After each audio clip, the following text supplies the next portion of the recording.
Ուսումնական տարվա ավարտին Ագրարային համալսարանում անցկացվող Ոսկե աստղ 2026 մրցանակաբաշխությունը միավորել է քոլեջի ամենաակտիվ ու տաղանդավոր ուսանողներին, այս անգամ մրցելու ոչ միայն մասնագիտական, այլև ստեղծագործական կարողություններով 7 անվանակարգում։ Անվանակարգերն են լավագույն երգողներ, լավագույն պարողներ, լավագույն նվագողներ, լավագույն խումբ, լավագույն ուսանողներ եւ մի փոքրիկ անակնկալներ ունենք մենք պատրաստած, լավագույն ավագներ, քոլեջի տնօրինության եւ կարիերայի կենտրոնի կողմից ընտրված։ Մինչև բեմում երկու պարը կհամախմբեին ներկաներին միջոցառումը մեկնարկեց Կարմիր գորգի հանդիսավոր արարողությամբ։ Նախաձեռնությունն Ագրարային համալսարանի նորընտիր ուսանողական խորհրդինն է, որը նպատակ ունի խթանել ուսանողների ակտիվությունն ու ստեղծագործական ներուժի դրսևորումը։ Ուսանողական խորհուրդը ընդհանրապես ինքը լրիվ ազատ, անկախ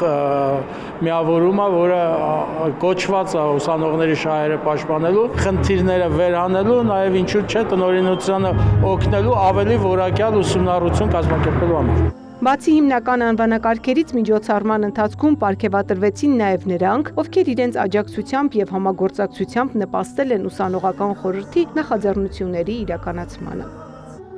Ծաղկանուշ Միրզոյան, Ռոմիկ Խաչատրյան, լուրեր։